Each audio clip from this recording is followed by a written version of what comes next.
Hannibal Barca, première émission, Traverser les Alpes.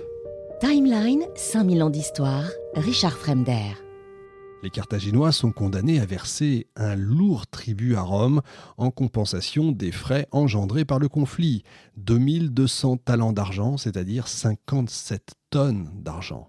S'ajoute à ça la livraison de tous les navires de guerre et l'interdiction formelle d'en construire de nouveaux. Hamilcar est le seul des généraux vaincus à être honoré par les vainqueurs qui reconnaissent malgré tout sa vaillance, son intelligence et son sens de l'honneur. Il rachète un à un tous ses soldats. Il obtient la garantie pour les navires marchands carthaginois de circuler librement dans le bassin méditerranéen. Mais c'est un homme blessé et humilié qui rentre dans sa patrie. Il n'a alors qu'un seul désir, un désir qui va l'animer durant le restant de sa vie, restaurer la puissance de Carthage, faire payer chèrement aux Romains cette humiliation.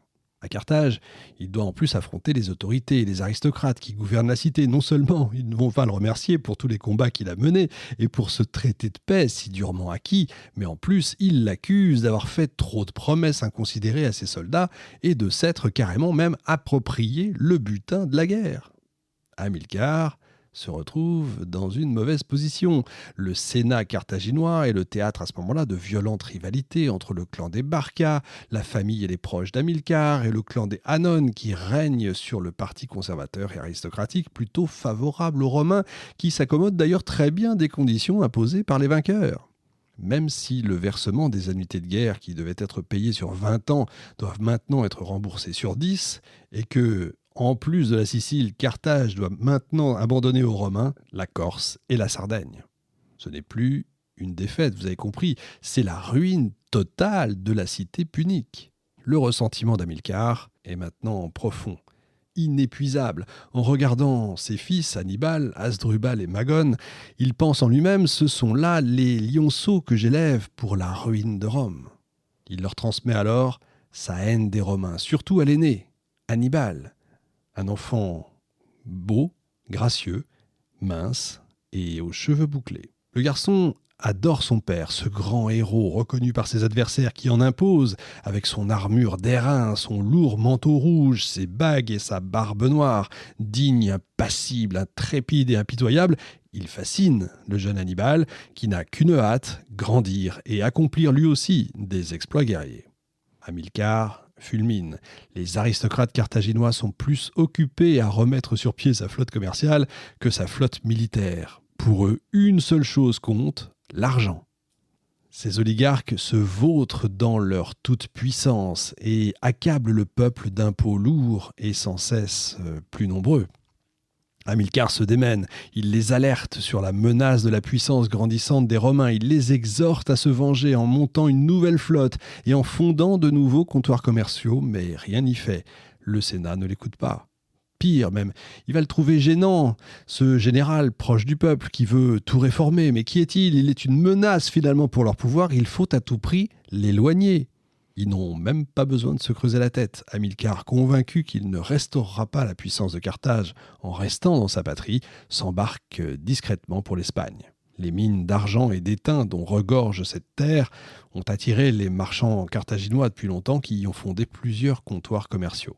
C'est là, de l'autre côté de la Méditerranée, qu'il veut reconstituer les finances de Carthage et payer les très lourdes indemnités de guerre imposées par les Romains.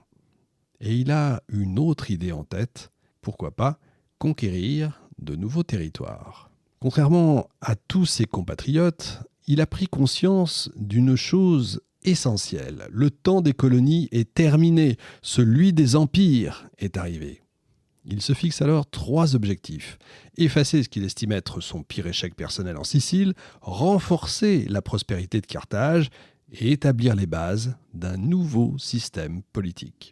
Il quitte donc sa chère patrie, il emmène son fils Hannibal, l'enfant excité, on imagine par ce départ pour un monde qu'il ne connaît pas, ne rêve que de batailles terribles, de victoires éclatantes, et quelques jours avant le départ, son père le fait monter au temple de Melkar. Après avoir procédé à des sacrifices, il invite son fils à poser sa main sur la tête du taureau qu'il vient d'immoler et lui fait prêter serment de toujours combattre les Romains, de ne jamais s'abaisser à devenir leur allié. Hannibal, les yeux fermés, la voix ferme, prononce ce serment qui scelle à jamais son destin. Il ne le sait pas encore, mais avec ça, il vient de choisir d'emprunter le chemin de la grandeur et du sacrifice.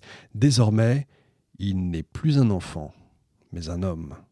Peu de temps après, il est sur le pont d'un navire, debout, face au large. L'excitation le gagne, l'approche de l'aventure qui se profile comme ça à l'horizon. Il se prend pour Alexandre, son idole, son héros, qui est aussi l'idole de son père. Comme lui, il veut se battre, commander une armée, voler de victoire en victoire, conquérir de nouveaux territoires et inscrire son nom dans la légende. Le bateau arrive à Gadès, la colonie punique la plus ancienne. Elle ressemble à une île enserrée entre la mer, un lac intérieur fermé par des marais, des lagunes et 2 baies. De loin, on la croirait issue des flots. C'est une colonie autonome et un port prospère d'où partent de nombreux bateaux chargés d'étain, de cuivre, de bronze, d'or et d'ambre. Tout ça fait rêver. Hamilcar sait que la cité tient à son indépendance et pressent que les habitants ne voient pas d'un très bon œil l'arrivée d'un contingent militaire. Alors il décide d'établir son camp à l'extérieur de la ville, dans l'arrière-pays. Et il s'attaque alors à ses conquêtes. Il soumet ou négocie la paix avec les tribus indigènes et étend rapidement son influence sur le territoire. Il conquiert l'Andalousie en peu de temps et se demande bien pourquoi les Carthaginois délaissent ces terres si fertiles qui lui permettent pourtant de nourrir son armée. Car son armée ne cesse de s'agrandir.